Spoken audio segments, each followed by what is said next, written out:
যে একটি রুগ্ন গণতন্ত্রের একতরফা নির্বাচন, একটি বাংলাদেশে একটি ডামি নির্বাচন মঞ্চস্থ হচ্ছে এবং যেটি এই ডামির নেতৃত্ব দিচ্ছেন ক্ষমতাসীন সরকারের যে প্রধানমন্ত্রী শেখ হাসিনা। এই নির্বাচনের মধ্য দিয়ে গণতন্ত্রের কবর রচিত হচ্ছে এবং একদলীয় শাসন ব্যবস্থা পাকাপোক্ত হচ্ছে। আন্তর্জাতিক অঙ্গনে আমাদেরকে যে হেয় প্রতিপন্ন করেছে এর জন্য শেখ হাসিনাকে জবাবদিহি করতে হবে।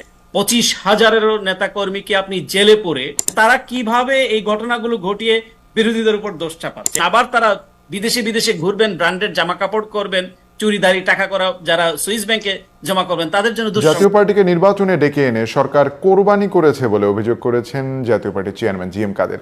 নিজের নির্বাচনী এলাকা রংপুর 3 আসনের আদর্শ উচ্চ বিদ্যালয় ভোট কেন্দ্র পরিদর্শন শেষে তিনি বলেন, আওয়ামী লীগ আবারও ভোট ডাকাতির মাধ্যমে নির্বাচন করছে। আমাদের একটা আশা ছিল এবং কোনো অসুবিধার কোনো কারণ ছিল না যে এখানে ভোটটা স্বাভাবিক করার জন্য আমরা চেয়েছিলাম। এখন পর্যন্ত যেটা বুঝতে পারছি রংপুর ছাড়া বেশিরভাগ জায়গাতেই ভোট স্বাভাবিক হচ্ছে না। মানে নিজের কাছে যেটা সবসময় আশঙ্কা ছিল যে আমাদেরকে নির্বাচনে নিয়ে এসে তারপরে কোরবানি করা হচ্ছে, হয়তো বোঝা যাবে সেটা। কোরবানি করে একেবারে পুরা নির্ভেজাল একদলীয় শাসন ব্যবস্থা কায়েম হবে দেশে। দর্শক শ্রোতা, আসসালামু আলাইকুম। এই মুহূর্তে যারা ভিডিওটি ওপেন করেছেন তাদেরকে জানাই অসংখ্য ধন্যবাদ। দর্শক, আপনারা ইতিমধ্যেই ভিডিও শুরুতেই কিছু ভিডিও অংশ দেখেছেন। সম্পূর্ণ ভিডিওটি প্রমাণ সহকারে রয়েছে আজকের এই ভিডিওতে। বাংলাদেশে চলছিল বাংলাদেশের জাতীয় নির্বাচন। হ্যাঁ, কথাগুলো শুনে আপনারা হয়তো একটু অবাক হইতে পারেন। বাংলাদেশে ঘটে যাওয়া সারাদিন আপডেট যে নিউজগুলো এসেছে সেই আপডেটের নিউজগুলা চেষ্টা করছি আপনাদেরকে উপহার হিসাবে দেখাতে। দর্শক শ্রোতা, এমনই কিছু তথ্য রয়েছে আজকের এই ভিডিওতে যে কথাগুলো শুনলে, যে ভিডিওটি দেখলে আপনার চোখ কপালে উঠে যাবে। আসলে বাংলাদেশের নির্বাচন কতটুকু গ্রহণযোগ্য হচ্ছে কিংবা বিদেশিরা কতটুকু গ্রহণযোগ্য নেবেন। দর্শক শ্রোতা, সম্পূর্ণ তথ্য রয়েছে আজকের এই ভিডিওতে। বেশি কথা বলবো না, আমরা সেই ভিডিওতে চলে যাব। সেই ভিডিওতে যাওয়ার আগে সবার প্রতি ছোট্ট একটি রিকোয়েস্ট থাকবে, আপনি যদি আমাদের এই চ্যানেলে নতুন ভিউয়ার্স হয়ে থাকেন, দয়া করে প্রতিদিন সবার আগে আপডেট নিউজগুলো পেতে আমাদের এই চ্যানেলটি সাবস্ক্রাইব করে রাখুন ও কষ্ট করে ভিডিওটি একটু শেয়ার করে দিন। একটি লাইক দিয়ে দেখতে থাকুন সম্পূর্ণ ভিডিওটি। বিবিসি বলছে, Bangladesh the election that has turn into a one women show. তো ওয়ান ওমেন শো আজকে যেটা মঞ্চস্থ হচ্ছে, আমি এটা নিয়ে আলোচনা করতে চাই না। প্রথমত হলো এটা কোনো নির্বাচন নয় এবং এটি নিয়ে আলোচনা করে আমি আমার সময় অন্তত নষ্ট করতে চাই না এবং এই পরিমাণ সময়ও আমার নাই। এবং এই বাংলাদেশে যেটি হচ্ছে এটি ড্রামা। এবং আজকের আপনি যদি ইলেকশনে যাবার আগে, মানে সকল ইলেকশন এগুলিতে যাবার আগে আপনি যদি আজকের বিশ্ব জুড়ে যে প্রতিক্রিয়া সেটি যদি আপনি দেখেন, আপনি যদি আজকে টাইম ম্যাগাজিনের, আমি জানি না আপনারা নজর করেছেন কিনা, টাইম ম্যাগাজিনের যদি প্রচ্ছদ আজকের ওয়ার্ল্ড শিরোনামটা যদি দেখেন, আপনি যদি নিউ ইয়র্ক টাইমসের আজকের শিরোনামটা যদি দেখেন, আপনি ওয়াল স্ট্রিট জার্নালের যদি দেখেন, সবাই একই কথা বলছে। যেমন নিউ ইয়র্ক টাইমসের শিরোনাম তর্জমা করলে যেটিতে দাঁড়ায় যে একটি রুগ্ন গণতন্ত্রের একতরফা নির্বাচন।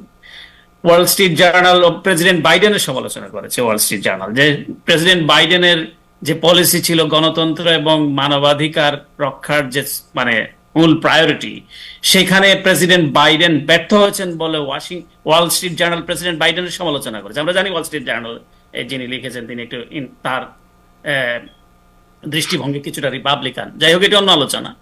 এবং আপনি যদি আজকের এই রয়টার্সের যে শিরোনাম দেখেন, সকলে যেটি বলছেন যে একটি বাংলাদেশে একটি ডামি নির্বাচন মঞ্চস্থ হচ্ছে এবং যেটি এই ডামির নেতৃত্ব দিচ্ছেন ক্ষমতাসীন সরকারের যে প্রধানমন্ত্রী শেখ হাসিনা এবং এই ডামি নির্বাচনের জন্য তিনি নিজেই উদ্বুদ্ধ করেছেন। এটি বলছে আজকের নিউ ইয়র্ক টাইমসে।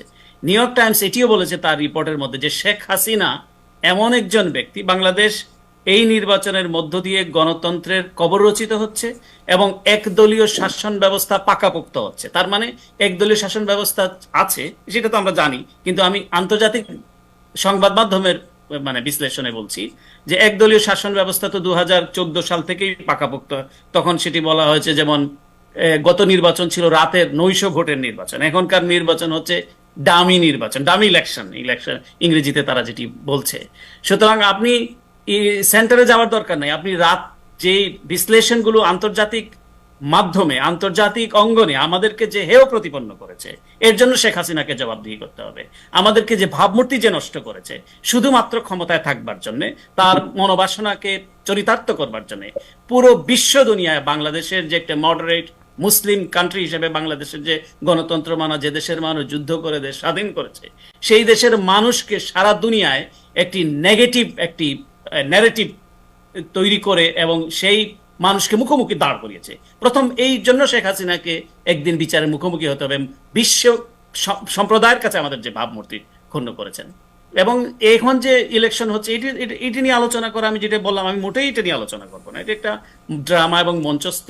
আপনি 25,000-এরও নেতাকর্মীকে আপনি জেলে পড়ে রাষ্ট্রীয় হেফাজতে 11 জন মানুষের মৃত্যুর লাশের উপর দাঁড়িয়ে আপনি নির্বাচন করছেন। আবার আন্তর্জাতিক নিউ ইয়র্ক টাইমস খুব সুন্দর লিখেছে, কিন্তু আমি অনুরোধ করবো সবাইকে পড়ার জন্য, যে তারা কিভাবে এই ঘটনাগুলো ঘটিয়ে বিরোধীদের উপর দোষ চাপাচ্ছে। এবং এটিও লিখেছে যে বিরোধী দলের উপর তাদের নেতা কর্মীদের উপর চাপ ছিল তারা যাতে সহিংস আন্দোলনের দিকে যায়। আর নিউ ইয়র্ক টাইমস যেটি বলছে, তাদের তো এত সত্ত্বেও তাদের বিএনপি লিডারশিপ এবং তারা কিন্তু অহিংস আন্দোলনের পথকেই বেছে নিয়েছে দীর্ঘদিন ধরে। এবং এই শেখ হাসিনা যেটি চাইছেন, নিউ ইয়র্ক টাইমস বলছে যে তিনি সকলকে, নোবেল লরিয়েট থেকে শুরু করে, পুলিশ থেকে, ল এনফোর্সেস এজেন্সি থেকে শুরু করে বিচার ব্যবস্থা পর্যন্ত সকলকে তিনি তার পেছনে দেখতে চান সারিবদ্ধভাবে, লাইনে। তো এই হলো গিয়ে বাংলাদেশের ভাবমূর্তি। এখানের মধ্যে এই ইলেকশনে নিয়ে কথা বলা এবং বাংলাদেশের যে, আমি এটা পুরোপুরি আমি মনে করি যে এটা সময় নষ্ট। এখন আপনি বলতে পারেন তাহলে কি ব্যবস্থা, কি ব্যবস্থাটা হলো ওই বাংলাদেশের, এটা কিন্তু বাংলাদেশের সমস্যা, এটা আমি প্রায় আলোচনায় বলি, এটা কিন্তু যুক্তরাষ্ট্রের সমস্যা না, অথবা যুক্তরাজ্যেরও সমস্যা না। এটা দেশের মানুষকেই এই সমস্যার সমাধান করতে হবে, দেশের মানুষকেই এর সম্মুখ ভাগে দাঁড়াতে হবে।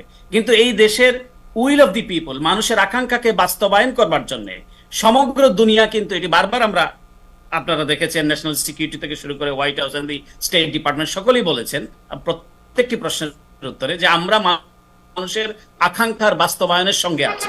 সুতরাং মানুষের আকাঙ্ক্ষা হচ্ছে একটি গণতান্ত্রিক নির্বাচন, মানুষের আকাঙ্ক্ষা হচ্ছে তারা ভোটাধিকার দিয়ে তাদের নেতা নির্বাচন, এটার সঙ্গে সারা দুনিয়া আছে। এটি দেখার জন্য আপনাকে অপেক্ষা করতে হবে একটু। জি, অনেক ধন্যবাদ জনাব মুশফিকুল ফজল আনসারী। আপনার কাছে আবার আসবো নিশ্চয়ই, একটু আমাদেরকে সময় দিবেন।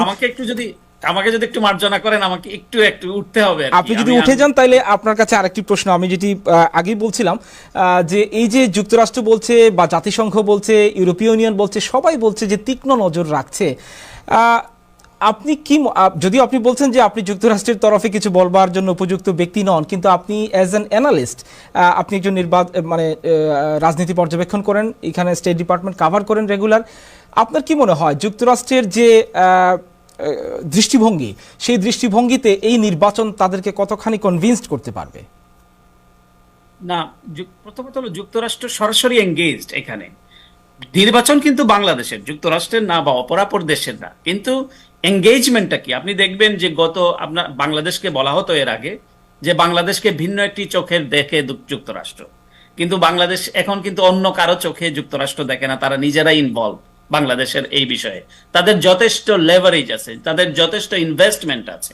এবং আপনি দেখবেন এ যাবৎকালে যতগুলা ভিজিট হয়েছে সর্বোচ্চ পর্যায়ের, তারা চেষ্টা করেছে। সর্বশেষ যেদিন ক্ষমতাসীন প্রধানমন্ত্রী শেখ হাসিনা যখন পার্লামেন্টে বললেন, বিরোধী দলকে জানোয়ার বলে সম্বোধন করলেন, এদের সাথে কিসের আলোচনা? তার পরের দিনও কিন্তু অ্যাম্বাসেডর পিটার হাস ডোনাল্ড চিঠি নিয়ে গিয়েছেন। তারা শেষ পর্যন্ত যুক্তরাষ্ট্র চেষ্টা করেছে যে একটা পলিটিক্যাল, যাতে একটা সলিউশনের দিকে যায়, একটা পলিটিক্যাল কনসেনসাস যাতে তৈরি হয়, একটা যাতে সমঝোতার পথ তৈরি হয়, বৃহৎ দুই পার্টি যাতে নির্বাচনে অংশগ্রহণ করে। আপনি যুক্তরাষ্ট্রের অবস্থা চিন্তা করুন, এখানে দুটি দল, রিপাবলিকান এবং ডেমোক্রেট। তো রিপাবলিকান পার্টি যদি ইলেকশন না করে, অথবা ডেমোক্রেটিক পার্টি যদি ইলেকশন না করে, এই ইলেকশনের কোনো অর্থ থাকে? এটি কিন্তু যুক্তরাষ্ট্র এবং অন্যান্য সবাই বুঝতে পারে। এটি হচ্ছে ডিপ্লোম্যাটিক যে টার্ম, ওখানে গিয়ে তো আর যুক্তরাষ্ট্র তো আর ওখানে গিয়ে যুদ্ধ বাঁধাবে না।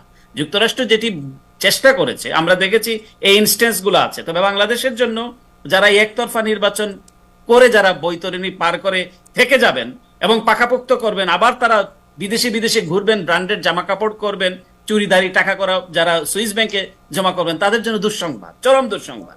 এবং আজকে যারা তাদের মাস্টার কার্ডটা ইউজ করতে পারবেন কিনা আমাকে। সুপ্রিয় দর্শক শ্রোতা ও আমার কলেজের ভাই বোনেরা, আপনারা সেই ভিডিও পরিচিতি দেখতে পারলেন। সেই ভিডিওটি দেখার পর, সেই কথাগুলো শোনার পর যদি আপনার মনে কোনো মন্তব্য থাকে অবশ্যই কমেন্টসে জানিয়ে দিবেন। সবাই ভালো থাকুন, সুস্থ থাকুন, দেখা হবে আবারও পরবর্তী নতুন একটি আপডেট নিউজ নিয়ে। আল্লাহ হাফেজ।